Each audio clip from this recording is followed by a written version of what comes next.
حضرت معاویہ رضی اللہ تعالیٰ عنہ ایک صحابی ہیں، انہوں نے حضرت مغیرہ بن شعبہ رضی اللہ تعالیٰ عنہ کو خط لکھا اور اس میں لکھا کہ مجھے کچھ حدیثیں رسول اللہ صلی اللہ علیہ وسلم کی مجھے لکھ کر بھیج دو جو آپ نے سنی ہوں حضور اقدس صلی اللہ علیہ وسلم۔ حالانکہ خود حضرت معاویہ بھی صحابی اور حضور اقدس صلی اللہ علیہ وسلم سے بہت سی حدیثیں انہوں نے سنی، لیکن حضرات صحابہ کرام کا یہ ذوق تھا کہ بھئی بہت سی باتیں ہم نے نہیں سنی ہوں گی، دوسرے نے سنی ہوں گی، تو ان کو خط میں لکھا کہ آپ مجھے کوئی حدیث بتائیے جو آپ نے رسول اللہ صلی اللہ علیہ وسلم سے سنی ہو۔ تو انہوں نے ایک حدیث لکھ کے بھیجی کہ ان اللہ کرہ لکم القیل والقال واضاعۃ المال وکثرۃ السؤال او کما قال صلی اللہ علیہ وسلم، کہ اللہ تبارک و تعالی 3 چیزوں کو بہت ناپسند فرماتے ہیں۔ ایک قیل و قال کو، قیل و قال کے معنی کیا؟ فضول بحثیں جس کا نہ دنیا میں فائدہ نہ آخرت میں فائدہ، ایسی بحثیں جن کا کچھ فائدہ نہیں ہے، وہ قیل و قال۔ اور یہ جتنی ایسی بحثیں ہوتی ہیں نا، خاص طور سے ہمارے معاشرے کے اندر سیاست پر گفتگو چل رہی ہے، آئندہ کیا ہونے والا ہے اس کے اوپر تبصرے، یہ ہوگا یا نہیں ہوگا، یہ واقعہ پیش آئے گا یا نہیں پیش آئے گا، ایک کام چل رہا ہے اس میں وہ ہوگا۔ ارے بھائی تمہیں مستقبل کی کیا خبر کہ کیا ہوگا؟ اللہ تعالیٰ ہی بہتر جانتے ہیں۔ فلاں شخص جو ہے وہ گرفتار ہوگا کہ نہیں ہوگا، اس کے اوپر مقدمہ چلے گا کہ نہیں چلے گا، ملک سے باہر جائے گا کہ نہیں جائے گا، یہ بحث اور اس کے اوپر دلائل اور اس کے اوپر اچھا بھائی اگر تمہیں کوئی علم غیب آ گیا اللہ تعالیٰ کی طرف سے، کوئی وحی آ گئی ہے، اس کی بنیاد پر یہ بحث کر رہے ہو، تو آگے کی ایسی باتوں پر کہ جن کا علم سوائے اللہ تبارک و تعالیٰ کے کسی کو نہیں ہے۔ کیوں بھائی؟ کیا جب رمضان آتا ہے، عید آتی ہے، کیا خیال ہے آج چاند ہو جائے گا یا نہیں ہوگا؟ تو یہ آپس میں یہ موضوع بحث ہے، اب اس کے اوپر گفتگو ہو رہی ہے۔ کسی کو کیا پتا، اللہ تبارک تعالیٰ جانتے ہیں کہ ہوگا کہ نہیں ہوگا، فلاں واقعہ فلاں سیاسی واقعہ ہے وہ پیش آئے گا کہ نہیں آئے گا، اس انتخاب ہو رہے ہیں اس میں کوئی کون کامیاب ہوگا کون نہیں ہوگا، اس پر بحث ہو رہی ہے۔ کیا حاصل اس کا سوائے اس کے کہ علم کو اللہ تبارک و تعالیٰ کے اوپر چھوڑ دو۔ تو کرہ لکم القیل والقال، یہ قیل و قال، یہ بحثیں، بحث مباحثہ، اس کو اللہ تعالیٰ ناپسند فرماتے ہیں۔ اور بحث و مباحثے کے اندر ایک حدیث میں یہ بھی آیا ہے کہ جو لوگ بہت منہ بھر بھر کے باتیں کرنے والے ہیں، اس کے لیے بڑے سخت الفاظ استعمال ہوئے ہیں حدیث میں، منہ بھر بھر کر باتیں کرنے والے، کہ جن کا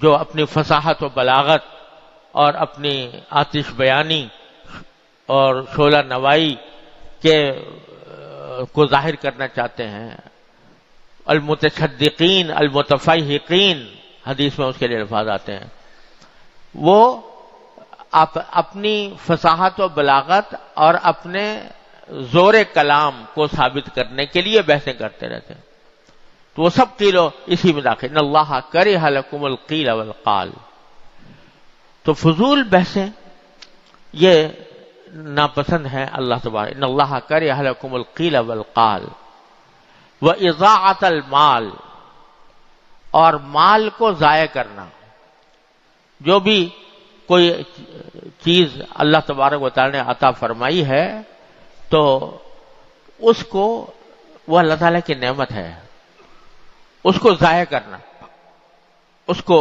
بیکار ضائع کر دینا کہ کسی کے بھی کام نہ آئے، اس میں بھی بڑا ابتلا ہے، اللہ بچائے ہمارا، کہ اللہ تعالیٰ کی دی ہوئی نعمتوں کو ضائع کرنے کے گناہ میں مبتلا ہوتے ہیں، جو اللہ تعالیٰ کو انتہائی ناپسند ہے۔ اللہ، ہمارے حضرت، میں نے اپنے حضرت عارفی قدس اللہ تعالیٰ سرہ سے سنا کہ حضرت حکیم الامت قدس اللہ تعالیٰ سرہ بستر علالت پر تھے، بیمار تھے. تو اس وقت کسی نے کوئی دودھ پیش کیا تو حضرت والا نے دودھ پی لیا اور اس میں کچھ بچ گیا. تو حضرت کی چونکہ صحت ٹھیک نہیں تھی، طبیعت خراب تھی، تو جو حصہ بچا ہوا تھا اس کو پینے سے طبیعت خراب ہونے کا اندیشہ تھا کہ کہیں اور طبیعت خراب نہ ہو جائے، اس لیے چھوڑ دیا. تھوڑا سا رہ گیا تھا. تو کوئی اللہ کا بندہ آیا، اس نے دیکھا کہ تھوڑا سا بچا ہوا ہے تو اس کو پھینک دیا، حالانکہ تھا بہت تھوڑا سا تھا. تو حضرت نے فرمایا کہ اللہ کے بندے تم نے یہ اس کو ضائع کر دیا. ارے بھائی، بلی کو پلا دیا ہوتا، طوطے کو پلا دیا ہوتا، یہ اللہ تعالیٰ کی نعمت ہے. پھر فرمایا کہ جن نعمتوں کے اجزاء کثیرہ سے تم فائدہ اٹھاتے ہو، ان کے اجزاء قلیلہ کی بھی قدر کرو.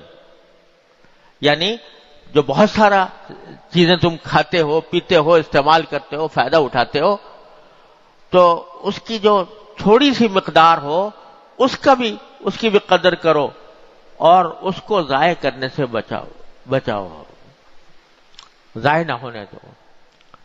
تو حضرت حکیم الامت قدس اللہ تعالیٰ سرہ کے ہاں تو اس درجہ اس کا اہتمام تھا کہ اس زمانے میں جو خطوط حضرت کے پاس آتے تھے تو اس کے لفافے ہوتے تھے، حالانکہ وہ مستعمل ہوتے تھے، لیکن حضرت اس کو الٹا کر کے اور پھر دوسری مرتبہ بھی استعمال کر لیتے تھے، الٹا کر کے چپکا دیتے، دوبارہ استعمال فرما لیتے.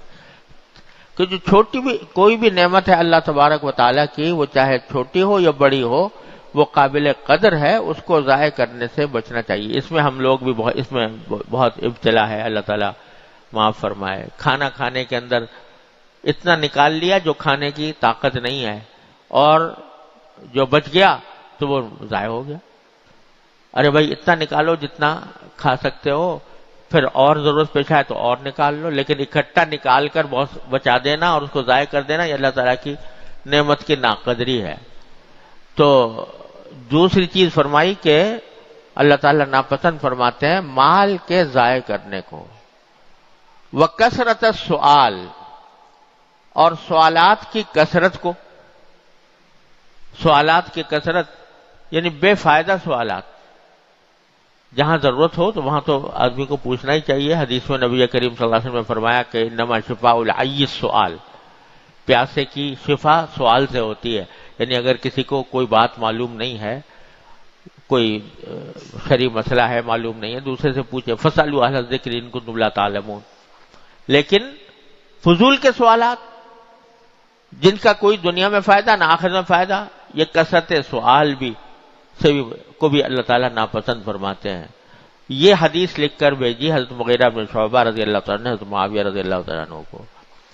تو غرض یہ کہ فضول باتیں اور فضول طریقے پر اپنی زبان کو استعمال کرنا، یہ کبھی نہ کبھی انسان کو گرا دیتا ہے، کسی گناہ کے اندر مبتلا کر دیتا ہے.